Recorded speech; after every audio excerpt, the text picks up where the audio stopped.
Good morning. 10 के दमदार trades में आपका स्वागत है। हमारे साथ प्रकाश गाबा और प्रशांत सावंत पिछले शो से बने हुए हैं। रचना वैद्य और एसबीआई सिक्योरिटी से सुदीप शाह अपनी टॉप ट्रेड्स के साथ जुड़ेंगे। इसके अलावा 2024 में कमाई की थीम समझाने के लिए हमारे साथ होंगे मैराथन ट्रेंड्स पीएमएस के सीईओ अतुल सूरी। लेकिन ये सब लाइंड अप है कुछ ही देर में शो पर। मार्केट इस समय एक मार्च ऑन करता हुआ ऑल टाइम हाई की तरफ 21,562 निफ्टी पर, और चौतरफा खरीदारी बैंक निफ्टी का अच्छा सपोर्ट 253 पॉइंट्स का कंट्रीब्यूशन का मूव बैंक निफ्टी में। और एक बार आप निफ्टी का कंट्रीब्यूशन देखिए, निफ्टी के कंट्रीब्यूशन में आपको सबसे ऊपर आज दिखाई देगा मार्केट के सबसे बड़े जो महारथी स्टॉक्स हैं उनमें 4-5 बड़े नाम, Infosys, Larsen and Toubro, ICICI bank. मुझे लग रहा है इसमें थोड़ा सा रिफ्रेश करने की ज़रूरत है। एचडीएफसी बैंक भी इसमें बहुत जल्द शामिल हो जाएगा। अब अभी खैर नहीं है, लेकिन तो वो भी तैयारी कर रहा है यहाँ पर आने की, और एक अच्छे मोमेंटम के साथ हम ट्रेड कर रहे हैं इस समय 21,558 पर। शिखर से अब महज 35 पॉइंट दूर। पीरू। बिल्कुल, कहने को हफ्ता छोटा है लेकिन काम बड़े बड़े कर रहा है। कुछ देर में हम क्रेडो बैंड्स की लिस्टिंग की तरफ जाएंगे और एग्जैक्टली दो लिस्टिंग्स को हमें, अगर आप देखें, फोकस करना है। पैनल आपकी स्क्रीन पे है और प्रकाश का प्रशांत सावंत हमारे साथ पिछले कार्यक्रम से इस कार्यक्रम में भी शिरकत करेंगे, और नए गेस्ट के रूप में रचना जी और सुदीप शाह एसबीआई सिक्योरिटी से हमारे साथ जुड़ेंगे। और जैसे कि अनुज ने कहा कुछ देर पहले, बिग मार्केट वॉइसेस में अतुल सूरी हमारे साथ होंगे आज। एक बार थोड़ी सी स्कैनिंग कर लेते हैं कि क्या हो रहा है इस वक्त। निफ्टी पीएसयू बैंक इंडेक्स लेके आइएगा। निफ्टी पीएसयू बैंक इंडेक्स आपकी स्क्रीन पर, वो भी डे हाई की ट्रेजेक्ट्री में आके ट्रेड करा 5651। ये इसने लास्ट 3 सेशन की हाईएस्ट ट्रेजेक्ट्री को पार किया। Bank of India, Canara bank, bank of Baroda सब डे हाई पर आके ट्रेड करते हुए। मनोज। बिल्कुल, और इस समय अच्छा मोमेंटम पीएसयू बैंकों में एकदम से मोमेंटम आया, और ये clearly I think bank of Baroda कल एक बीटीएसटी कॉल भी थी। ये एंड में जो कॉल हमने ली थी उनमें एक BTST call bank of Baroda पे भी थी। मुझे एग्जैक्टली याद नहीं आ रहा है कहाँ से आई थी वो कॉल, लेकिन थी चैनल पर, ये मुझे अच्छे से याद है। और उसके अलावा आप मोमेंटम देखिए मार्केट में कितना शानदार बना हुआ है। चलिए फिर एक काम करते हैं, एक बार देख लेते हैं कि लिस्टिंग्स कैसी हो रही हैं। वो तीनों के तीनों लिस्टिंग्स जो होनी है वो अभी आपको स्क्रीन पर दिखाई देंगी कुछ ही देर में। हैप्पी फोर्जिंग्स 850 रुपये इशू प्राइस था, 82 गुना भरा था।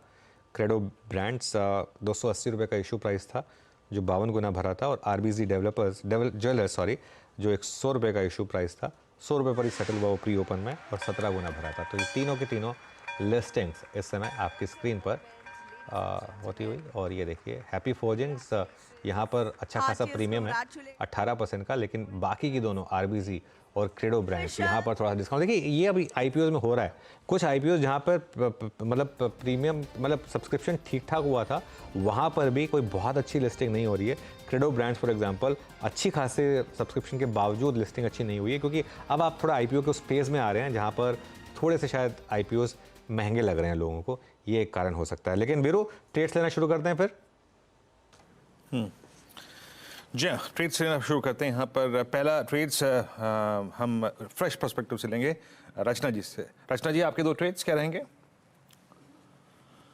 जी गुड मॉर्निंग। और मेरी तरफ से जो ट्रेड्स रहेंगे उसमें एक रहेगा नेशनल एल्यूमिनियम, जिसके जनवरी के फ्यूचर्स को हम लॉन्ग करेंगे, और दूसरा रहेगा एसबीआई, जिसके अगेन जनवरी के फ्यूचर्स को हम लॉन्ग करेंगे। तो पहले नेशनल एल्यूमिनियम की बात अगर करें, फिलहाल जनवरी के फ्यूचर्स 118 पे ट्रेड कर रहे हैं, और यहाँ पे अगर हम 115 का एसएल लगाया जाए तो ऊपर वाली साइड पे ये काउंटर आने वाले दिनों में हमें 121 एंड 124 के नंबर्स दिखाए, ऐसे पूरे चांसेस है। और जो हमारा एसबीआई का काउंटर है जनवरी के फ्यूचर्स के हिसाब से, उसका करंट लेवल 650 के करीब है।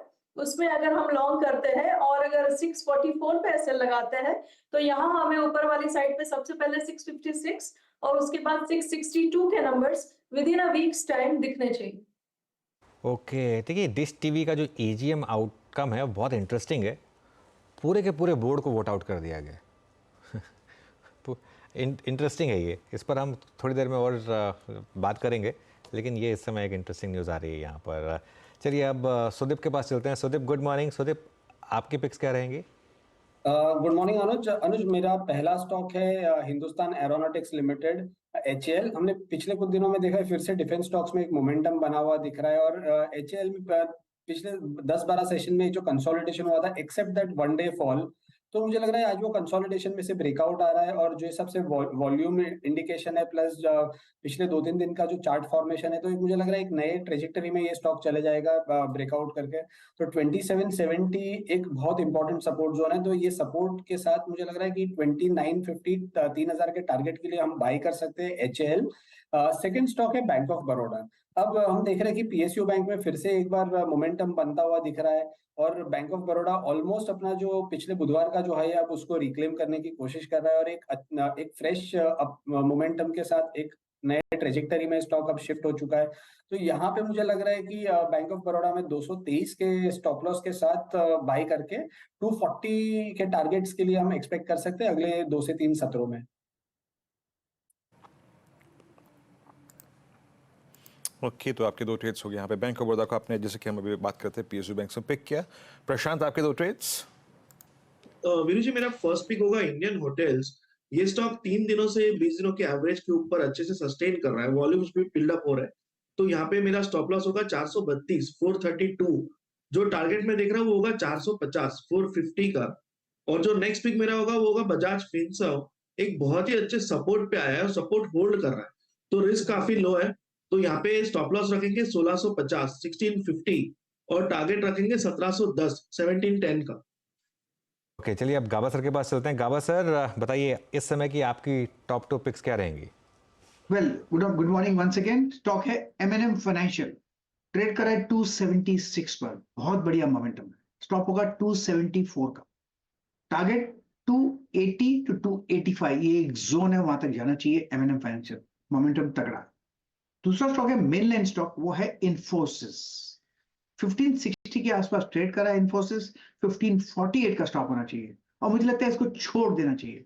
पॉसिबल है कि 1600 देखेंगे 1-2 दिनों में। यस, आज कल में देखेंगे इन्फोसिस, मोमेंटम है इन्फोसिस में। ओके, चलिए अब एक न्यूज़ एड्रेस करते हैं जो एक बड़ी न्यूज़ है इस समय। ये एक अनप्रेसिडेंटेड एक्शन है कि एक EGM में एक पूरी की पूरी कंपनी के पूरे बोर्ड को वोट आउट कर दिया गया है। बात हो रही है यहाँ पर डिश टीवी की, और अब ये स्टॉक करीब 1.8% ऊपर। लेकिन सुमित के पास चलते हैं। सुमित, काफ़ी अनप्रेसिडेंटेड, बताइए पूरी डिटेल्स। देखिए, एक पहले तो एक्स्ट्रा ऑर्डिनरी जनरल मीटिंग बुलाई गई थी 22 दिसंबर को, और ये अनुमान भी नहीं था उस एक्स्ट्रा ऑर्डिनरी जनरल मीटिंग में कि कुछ इस तरह के आउटकम आते हुए दिखाई पड़ेंगे। यहाँ पर MCA की तरफ से कंपनी को एक डायरेक्शन था कि उनको अपनी एक्स्ट्रा ऑर्डिनरी जनरल मीटिंग बुलानी है, EGM है जो कि 22 तारीख को थी, और उस EGM में इंडिपेंडेंट डायरेक्टर्स को जो बोर्ड अपॉइंट करने को लेकर यहाँ पर बातचीत थी। लेकिन बोर्ड की तरफ से जो पूरा जो डायरेक्टर्स उनको रिजेक्ट किया गया है, जिसमें राजेश साहनी को as non executive director appoint करने की बातचीत थी, उनको रिजेक्ट किया गया। इसके अलावा वीरेंद्र जो हैं उनको नॉन एग्जीक्यूटिव डायरेक्टर अपॉइंट करने की बातचीत थी, उनको भी रिजेक्ट किया गया। इसके अलावा आंचल डेविड को इंडिपेंडेंट डायरेक्टर अपॉइंट करने की बातचीत थी, उनको भी रिजेक्ट किया गया। और साथ साथ शंकर अग्रवाल को इंडिपेंडेंट डायरेक्टर सेकंड टर्म के लिए, जो अगले 5 साल के लिए होने वाला था, उसको अपॉइंट करने की बातचीत थी, वो भी रिजेक्ट किया गया। तो शेयर होल्डर्स की तरफ से एक बड़ा जोल्ट जो है वो कंपनी की तरफ आता हुआ दिखाई पड़ा है। और 22 दिसंबर को MCA के डायरेक्शन के बाद ये एक EGM होने की बातचीत थी, जिसमें ये तमाम जो फैसले हैं वो आते हुए दिखाई पड़े हैं। तो डिश टीवी में पूरे बोर्ड को रिजेक्ट किया गया। हालांकि मार्केट्स ने इसको थम्स अप दिया, स्टॉक हरे निशान में कामकाज करता हुआ दिखाई पड़ रहा है। ओके, बिल्कुल। तो ये देखिए इस समय की बड़ी खबर डिश टीवी पर, और ये स्टॉक अब इस समय करीब डे हाई पर। लेकिन जैसे हम कह रहे हैं कि काफ़ी एक अनप्रेसिडेंटेड एक्शन है जो एक बोर्ड के अगेंस्ट लिया गया। पूरे के पूरे बोर्ड के खिलाफ शेयर होल्डर्स ने वोटिंग की, और शेयर होल्डर्स अब काफ़ी एक्टिव हो गए हैं, और इस चीज़ का काफ़ी ध्यान रखा जाता है इस समय। सुमित, बहुत बहुत शुक्रिया, और इस स्टोरी को हम कवर करेंगे पूरे दिन। लेकिन एक काम करते हैं, एक मार्केट में इस समय अभी भी करीब मोमेंटम बहुत स्ट्रांग है, तो एक छोटा सा ब्रेक ले लेते हैं, और ब्रेक के बाद जब लौटेंगे तो मैराथन ट्रेंड्स PMS के अतुल सूरी वो हमारे साथ जुड़ेंगे स्टूडियो में, उनसे एक खास बातचीत करेंगे। ये लाइंड अप है बस इस ब्रेक के तुरंत बाद।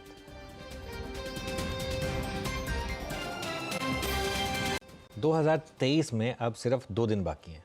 जी हाँ, 2 ट्रेडिंग दिन बाकी हैं, वैसे तो खैर 4 दिन बाकी हैं, लेकिन 2023 मार्केट्स के लिए बहुत शानदार साल रहा है। नई जोश, नई सोच और नई ऊर्जा के साथ हम 2024 का स्वागत करेंगे। क्या बाज़ार अगले साल भी 2023 जैसा ही पैसा बनाकर देगा, या उससे ज़्यादा पैसा बनाकर देगा? और अगले साल के लिए किस तरह का ट्रेंड रहेगा, किस सेक्टर में सबसे ज़्यादा रिटर्न मिलेगा, इन सवालों का जवाब देने के लिए हमारे साथ जुड़े हैं मैराथन ट्रेंड्स पीएमएस के सीईओ अतुल सूरी। करीब 3 दशक का अनुभव रखने वाले अतुल सूरी टेक्निकल्स और फंडामेंटल्स में तालमेल बिठाने में माहिर माने जाते हैं और एक लॉन्ग टर्म ट्रेंड काफ़ी बारीकी से समझते हैं। तो उनसे जानते हैं आज मार्केट कैसा लग रहा है। Atul ji, good morning. और आपको सबसे पहले तो सीजन्स ग्रीटिंग और न्यू ईयर की ऑलरेडी एडवांस में ग्रीटिंग। 2023 ने बहुत पैसा बना कर दिया और मुझे याद है आपकी और मेरी जब बात हुई थी दिवाली पर, उसके बाद जब आप पिछले महीने भी आए थे और आपने लगातार कहा था कि ये बड़ी वाली तेज़ी है और इसमें हम जो गलती करते हैं वो एक पर्टिकुलर लेवल से देखते हैं कि इतना चला है, जबकि अगर हम 3 साल के एक ट्रेंड लाइन बनाएंगे तो शायद तेज़ी की तो अभी शुरुआत हुई है। करेक्ट। क्या 2024 के लिए वो व्यू अभी भी इंटैक्ट है? ये व्यू था पहले, वो हिंदुस्तान के लिए था, लेकिन जब मैं ग्लोबल चार्ट्स देखता हूँ तो मुझे एक्चुअली इसमें और कॉन्फिडेंस बढ़ रहा है। अगर आप ग्लोबल मार्केट्स देखें तो आप देखेंगे कि अब इनमें ब्रेकआउट शुरू हुए हैं। अगर आप S&P, डाउ, नैस्डैक देखें तो आप देखेंगे कि इंडिया एक मार्केट थी कि जो पहले एक ब्रेकआउट बना चुकी थी, इनफैक्ट फर्स्ट ग्लोबल मार्केट जिसने लाइफ टाइम हाई बनाया था। लेकिन अगर आप US मार्केट्स देखें तो आप देखेंगे कि इनकी तेज़ी अब शुरू हो रही है। तो अगर ये बैकड्रॉप लेके देखें तो अगर हम सोच रहे हैं कि 21,500 टॉप है या जो भी है, हम अपने आप को लिमिट कर रहे हैं। तो अगर हम इसकी एक स्टेप पीछे लें और देखें कि इसका कारण क्या है, इसका मेजर कारण अनुज ये है कि जो US में 10 ईयर बॉन्ड यील्ड्स हैं वो ऑलमोस्ट 5 तक पहुंच के वहाँ से घट रही हैं। 3.8 पर 3.88 चल रहा है और हमारा अंडरस्टैंडिंग है ये 3.3 तक सेटल होंगे। तो इस हिसाब से कि जब ब्याज इंटरेस्ट रेट्स कम होते हैं, पैसा इक्विटी में ज़्यादा फ्लो होता है, एक रिस्क ऑन मोड आता है और एक ग्रोथ का एक वापस एक साइकिल चलता है। तो इस बैकड्रॉप में मुझे लग रहा है कि ये जो US मार्केट्स हैं या दूसरी ग्लोबल मार्केट्स हैं, ये अब ब्रेकआउट शुरू कर रहे हैं, वहाँ पे तेज़ी शुरू हो रही है। तो मेरा अनुमान है कि ये आते साल में 18 से 20% जो है US जो मेजर इंडाइसेस है वहाँ से अपसाइड है। अगर ये बैकग्राउंड रखा जाए तो हमें नहीं लगता कि इंडिया में ऐसा कुछ मेजर कुछ नेगेटिव है कि ये ऐसा नहीं पार्टिसिपेट कर पाएंगी। तो मुझे लग रहा है कि जो पिछला साल था वो था डोमेस्टिक फ्लोज, डोमेस्टिक सेक्टर्स और डोमेस्टिक ग्रोथ। आई थिंक 2024 होगा वेरी लार्ज FII फ्लोज और ग्लोबल मार्केट्स की लीडरशिप होगी। तो उसमें ये बात है कि इंडिया आउट परफॉर्म करेगी, अंडर परफॉर्म करेगी, पहले ही हमने डिस्काउंट करा है, ये सब इश्यूज जो है हम साल में उसको नेगोशिएट करेंगे। बट माय अंडरस्टैंडिंग और मेरी समझ है कि ग्लोबल इक्विटी बुल मार्केट अब शुरू हो रहा है। ग्लोबल इक्विटी बुल मार्केट अब शुरू हो रहा है, तो एक काम करते हैं फिर। तो इस ग्लोबल इक्विटी बुल मार्केट में एक तो आपके डाउ और नैस्डैक पर क्या टारगेट्स हैं और यहाँ पर निफ्टी और बैंक निफ्टी पर क्या टारगेट्स हैं? तो अगर आप देखेंगे US में 3 बड़े लार्ज इंडाइसेस हैं, डाउ है, नैस्डैक और S&P 500 है। तो पहली चीज़ मेरी ये ऑब्जर्वेशन रही है कि इस टाइम इनमें से जो first breakout to lifetime high है वो है डाउ जोन्स इंडस्ट्रियल एवरेज, ना कि नैस्डैक जहाँ पे सबसे ज़्यादा मोमेंटम है।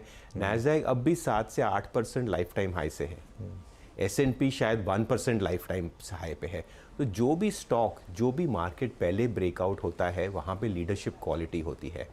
तो ये मैंने बहुत साल बाद देखा है कि जो इंडस्ट्रियल्स है वो लीडरशिप कर रहे हैं। तो इससे हमें एक सेंस आता है कि कौन सा सेक्टर, एक तो मार्केट की बात हो गई जहां मैंने कहा 18 से 20% अपसाइड दिख रहा है, बट उसके अंदर भी अगर आप देखें तो मुझे लग रहा है कि जो इंडस्ट्रियल्स है, इंडस्ट्रियल सेक्टर है, इंडस्ट्रियल स्टॉक्स है, वहाँ पे लीडरशिप आएगी। और ये इंडिया पॉइंट ऑफ व्यू से भी इम्पोर्टेंट है, इकोनॉमी से रिलेटेड है इसके लिए। बिल्कुल बिल्कुल। जो इंडिया में जो जैसे हम बात कर रहे हैं, काफ़ी देर से बात कर रहे हैं, कैपिटल गुड्स, इंफ्रा, ये सब की बात कर रहे हैं। और दूसरी बात इनमें ये इंटरेस्टिंग फैक्टर है कि ये 10-10 साल चले नहीं थे। बिल्कुल। जैसे अब आज सब PSU की बात करें, लेकिन PSU तो 20 साल से नहीं चले सेक्टर। बिल्कुल। तो क्या होता है कि जब सेक्टर 10 साल नहीं चलते हैं और जब वहाँ पे तेज़ी आती है वो 1 साल 1.5 साल में नहीं एंड होता, वो काफ़ी लंबी चलती है। अगर आप देखिए, हम कैप गुड्स इंजीनियरिंग की बात कर रहे हैं तो एक्चुअली लार्ज कैप में सिर्फ एक ही है, L&T। उसके छोड़ के आप देखेंगे कि अगर हमें मुझे कैप गुड्स, इंजीनियरिंग, इंफ्रा में लेना है तो मुझे मिड कैप में जाना ही पड़ेगा। तो ये एक जो मिड कैप स्मॉल कैप की रैली की भी बात कर रहे हैं, क्योंकि जो सेक्टर चल गए हैं, खासकर प्राइवेट बैंक्स और IT पिछले डिकेड के बेस्ट परफॉर्मर थे, आज इन्होंने जाके टॉप स्लॉट ले लिया है निफ्टी में, ऑलमोस्ट 50% वेटेज इन्होंने घेर लिया है। बिल्कुल। अब अगर ये आराम करेंगे तो इस हिसाब से जो तेजी होगी वो स्मॉल और मिड कैप में होगी। जो लोग देख के लग रहा है सबको कि बहुत बबल है, मुझे नहीं लगता ये बबल है, ये और भी आगे जा सकता है। तो आपका ही कहना है, और आपने, मुझे याद है ये पिछले जब बार आप आए थे तो मैंने कहा था कि इस साल तो मिड कैप 40% चला है, निफ्टी सिर्फ 5 या 6% चला है, तब उतना ही था, अब तो खैर ज़्यादा हो गया है। तो आपने कहा था क्योंकि हम इस साल का मूव देख रहे हैं, 3 साल का नहीं देख रहे हैं। करेक्ट। और अभी तो जो बहुत बड़ी बेयर मार्केट आई थी मिड और स्मॉल कैप में, उसकी भरपाई करी है। करेक्ट। तो यहाँ से अगले 3 से 4 साल में मिड कैप और स्मॉल कैप में आपको लग रहा है इंडेक्स लेवल भी 15-16% की कंपाउंडिंग हो सकती है? बिकॉज देखिए हमने जो स्टडी की है मार्केट्स में, हम साइकिल्स पर देखते हैं, जब भी तेजी होती है बाजार में स्मॉल और मिड कैप आउट परफॉर्म होंगे, और जब मार्केट करेक्ट होगा तो ये ज़्यादा घटते हैं। तो अगर हमें मार्केट में अपसाइड पोटेंशियल लग रहा है तो इस हिसाब से स्मॉल और मिड कैप का आउट परफॉर्मेंस जाहिर है। क्वेश्चन है कि शायद थोड़ा बढ़ गए हैं, शायद थोड़ा साइडवेज चले जाएं, शायद छोटा करेक्शन, वो तो छोटे 1 हफ्ते 10 महीने की बात नहीं हो रही है, ये एक लार्जर ट्रेंड की बात हो रही है। तो बहुत से लोगों को लग रहा है कि यहाँ पे बबल हो गया है, मुझे नहीं लगता है यहाँ पे बबल आ रहा है। एक तो इनमें अर्निंग्स आ रही हैं, दूसरी बात ये है कि इनके पास 18, 19, 20 बहुत ख़राब टाइम था, ये तो अब उसका जो है कैचअप कर रहे हैं, और अभी भी फ्रॉथ होने को टाइम है। सेक्टर्स और थीम्स जो चल रहे हैं वो एक्चुअली उनमें इसका बहुत बड़ा रिप्रेजेंटेशन है। तो मुझे लग रहा है कि आगे लोगों को क्या है, 1 साल बढ़ गया है, लोगों को लगता है कि 1 साल की तेजी होती है, 1 साल की मंदी होती है। अगर आप 2003 और 8 की जो बुल मार्केट देखे हैं तो एक 5 साल की भी तेजी हो सकती है। और याद है उसमें 3 बार मार्केट नीचे का सर्किट भी लगा था, करेक्शन हुई थी। हाँ। बिल्कुल, लेकिन फिर भी हम उसे एक बुल मार्केट कहते हैं। तो मैं नहीं कह रहा कि कल करेक्शन ही हो, करेक्शन होना है, इनफैक्ट करेक्शन होना ज़रूरी होता है, क्योंकि उससे क्या होता है कि एक्सेसेस कम हो जाते हैं।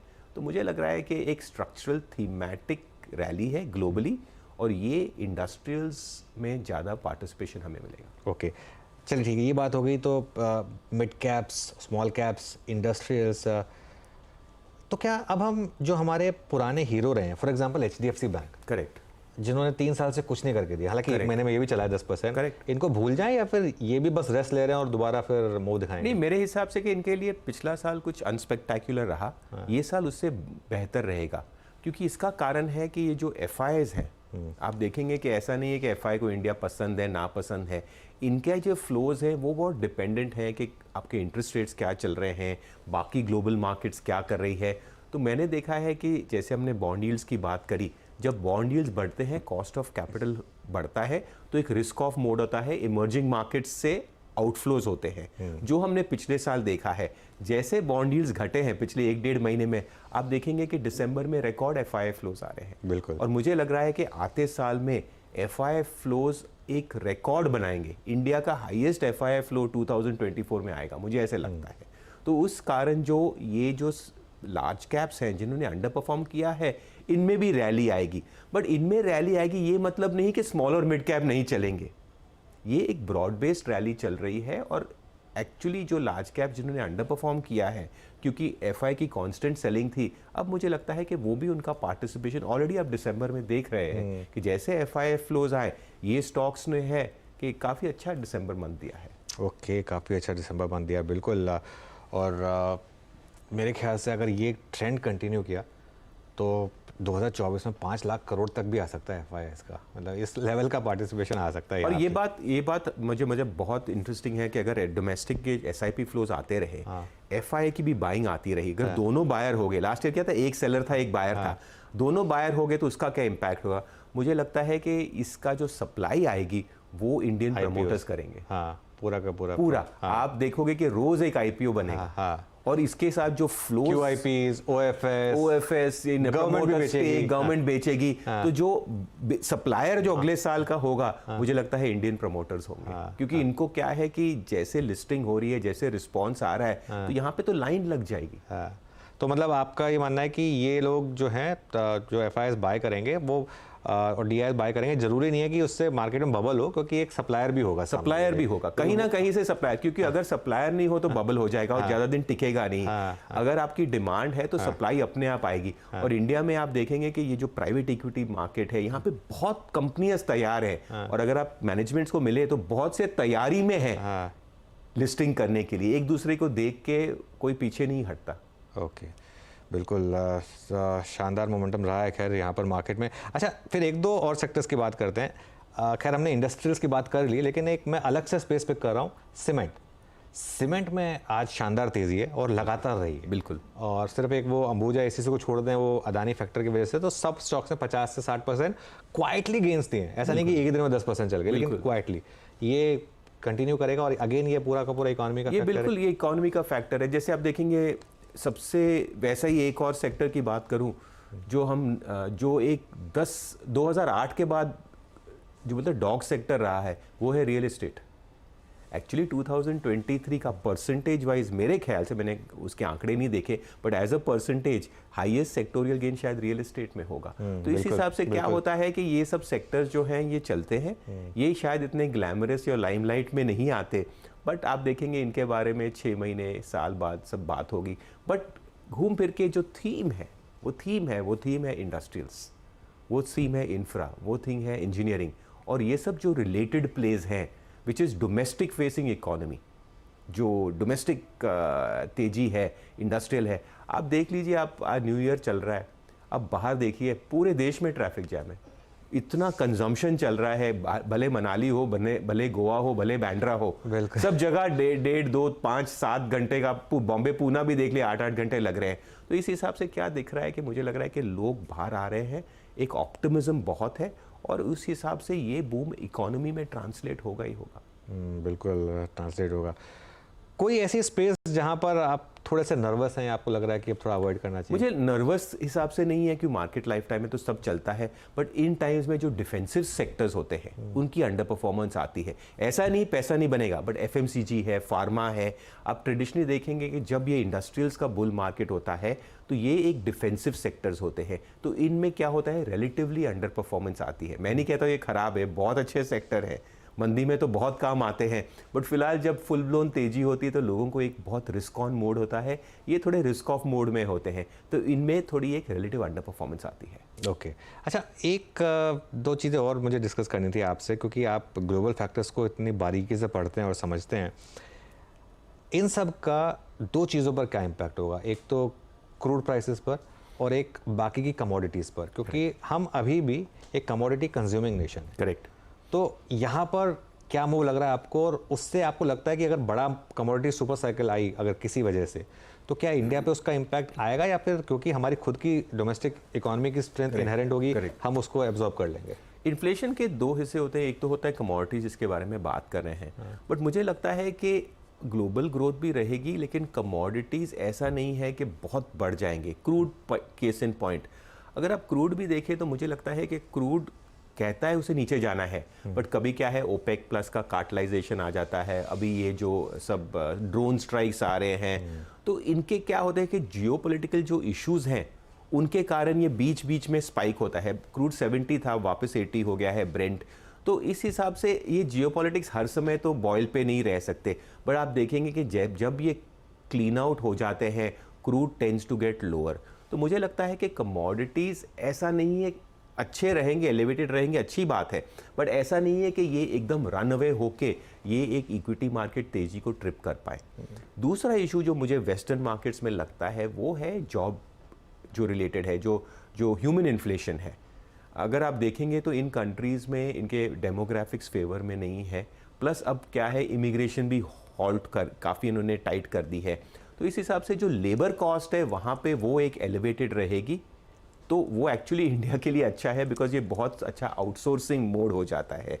बट मुझे नहीं लगता कि कमोडिटीज़ एलिवेटेड रहेंगी, ऐसा नहीं कि कचरे के भाव बिकेंगी, बट उस हिसाब से उनकी फेयर प्राइसिंग रहेगी, बट इक्विटी मार्केट को वो ट्रिप नहीं करेंगी। ओके, बिल्कुल इक्विटी मार्केट को ट्रिप नहीं करेंगी। और डॉलर लग रहा है डबल डिजिट में जाने की तैयारी कर रहा है, डॉलर इंडेक्स। डॉलर मेरे हिसाब से कि एक जो लेवल्स हैं वो शायद डबल डिजिट के थोड़ा ही ऊपर चले, और वो एक अच्छी बात है बिकॉज क्या होता है कि अगर जो डॉलर थोड़ा वीकिश या फ्लैटिश रहता है, ये जैसे मैंने बताया था रिस्क ऑन ट्रेड की बात होती है, ये एक रिस्क ऑन के लिए अच्छा होता है, इमर्जिंग मार्केट्स के लिए अच्छा होता है, और वो हिसाब से हम देख रहे हैं। सबसे इंटरेस्टिंग कमोडिटी चार्ट एक्चुअली दुनिया में देखा जाए तो गोल्ड का है। अगर आप देखेंगे गोल्ड ने बहुत देर से एक कंसोलिडेटिव करके एक ऑलमोस्ट ब्रेकआउट लेवल पे है, और जैसे हमने देखा है कि जब यूएस फेड रेट कट करता है तो गोल्ड में एक मूव आता है। तो अगर मुझे किसी कमोडिटी में बेट लेना हो तो शायद मैं गोल्ड पे लूँ। ओके, किसी कमोडिटी में बैठ लिया तो गोल्ड पे लेंगे, ये एक इंटरेस्टिंग हो गया मूव यहाँ पर। मैं एक चीज़ जो नोटिस कर रहा था कि पिछले 6 महीने में लोगों ने जो सबसे ज़्यादा पैसा बनाया है वो रिलेटिवली न्यू सेक्टर्स में, जैसे रेलवे, हमने कभी रेलवे एज अ थीम बात नहीं की, बिल्कुल। डिफेंस कभी एज अ थीम बात नहीं हुई थी, Correct. इनमें बहुत पैसा बना है। तो Correct. 2 पार्ट सवाल, पहला तो इन 2 थीम्स में क्या करें, और दूसरा ऐसी कोई नई थीम निकल के आ रही है जिसको नेशनल स्टेज पे पकड़ा जा सकता है? मेरे हिसाब से कि ये 2 सेक्टर जो हैं, लोगों ने इनको ना जैसे कान पे हाथ रखे कि इसमें कभी करेंगे नहीं, क्योंकि पिछले 20 साल से ये स्टॉक लिस्टेड तो हैं बट इनमें पैसे कभी नहीं बने हैं। बट एक चीज़ आप देखोगे कि फंडामेंटली काफ़ी चेंज हुआ है, साइज़ ऑफ अपॉर्चुनिटी बड़ी है, बट जो गवर्नमेंट के कॉन्ट्रैक्ट्स हुए हैं, जो डोल आउट हुए हैं, दैट इज़ मैसिव। अब सिर्फ बात है एग्जीक्यूशन की। अब जैसे एग्जीक्यूशन का तो टाइम हमसे पता है, लेकिन अब जैसे डिफेंस कंपनीज़ हैं, इनके जो रिकॉर्ड ऑर्डर बुक्स हैं, अब इनकी एग्जीक्यूशन कैसे होती है वो तो हमें टाइम ही बताएगा, बट मार्केट इनको फैक्टर इन करी थी। नंबर 2, ये बहुत ही under on the, as a said लोगों ने इनको छोड़ दिया था, भूल गए थे। तो इस हिसाब से क्या होता है कि जब ये सेक्टर्स या थीम चलते हैं, रेलवेज है, डिफेंस है, तो लोगों को इक्वल वेट करने में ही इनमें काफ़ी मूव आ जाती है। तो मुझे लगता है कि ये एक थीमेटिक एक ग्राउंड पे चेंज हो रहा है, एक एग्जीक्यूशन चेंज हो रहा है, और वो रिफ्लेक्शन दे रहा है मार्केट में। ऑलराइट, तो अतुल जी बहुत बहुत शुक्रिया आज हमारे साथ जुड़ने के लिए, और आपको एक बार फिर से 2024 की बहुत same to you and all the viewers. Okay, चलिए ये बात हुई मार्केट के लॉन्ग टर्म ट्रेंड की, लेकिन एक बार ज़रा आते हैं आज के ट्रेड पर। और 21,562, 121 पॉइंट ऊपर, मिड कैप इंडेक्स में शानदार मोमेंटम। देखते हैं कौन हिट करता है पहले knew all time high, Nifty या मिड कैप इंडेक्स। हालांकि मिड कैप इंडेक्स ज़्यादा दूर है, लेकिन मोमेंटम इसी तरीके से आता है। रचना जी अभी भी हमारे साथ हैं। रचना जी, कोई और ट्रेड जिस पर आपकी नज़र गई हो पिछले 10 मिनट में? जी, मेरी नजर एक है LIC हाउसिंग पे। LIC हाउसिंग के फ्यूचर्स, जो LIC हाउसिंग फाइनेंस के जो फ्यूचर्स है, उसमें एक अपस्विंग बनने की मूवमेंट चालू है, और फिलहाल वो 518 के करीब है। अगर यहाँ पे 516 सस्टेन होगा, just 2 rupees off an SL, तो ऊपर की साइड पे ये 522 की तरफ, एंड देन अगर मार्केट का मोमेंटम बना रहेगा तो 525 की तरफ जा सकते हैं। तो देखिए, Sensex, Nifty, mid cap, bank Nifty, चारों तैयार हैं ऑल टाइम हाई हिट करने के लिए। और मैं तो ये सोच रहा हूँ सबसे पहले कौन हिट करेगा, लेकिन जो मेरा एक सुबह का व्यू था, मुझे लग रहा है निफ्टी से शुरुआत होगी, निफ्टी हिट करेगा सबसे पहले ऑल टाइम हाई। कोई भी कर दे अनुज, आज सबका भला हो। 160 अंक सिर्फ अब रह गया बैंक निफ्टी, लेकिन सब टोज पे खड़े हैं, सब कोने पे खड़े हैं, सब नया कीर्तिमान स्थापित करने को तैयार हैं। आज सुबह से ये दिन बहुत बेहतरीन लग रहा था, और एक बार फिर से वो हेडर और वो आई थिंक जो लाइन थी याद आ गई। दिल्ली में कोहरा था, लेकिन बाजार का आसमान एकदम नीला था। आपकी स्क्रीन पे markets at all time high. Anuj बिल्कुल, आज सुबह बस पता नहीं कहाँ से दिमाग में वो लाइन आ गई, और लग रहा था कि ब्लू स्काई टेरिटरी, और ये होने की तैयारी। चलिए खैर, 10 के दमदार ट्रेड्स में अब इतना ही। रचना जी और सुदीप, आप दोनों का बहुत बहुत शुक्रिया हमारे साथ जुड़ने के लिए। नीरज जी आ गए हैं स्टूडियो में, और 21,575 निफ्टी पर, मतलब अब सिर्फ 18 पॉइंट दूर। तो Neeraj ji, over to you, और मैं स्टूडियो में बैठा रहता हूँ क्योंकि मुझे लग रहा है कि अगले 15 मिनट में ऑल टाइम हाई आ जाना चाहिए। बिल्कुल।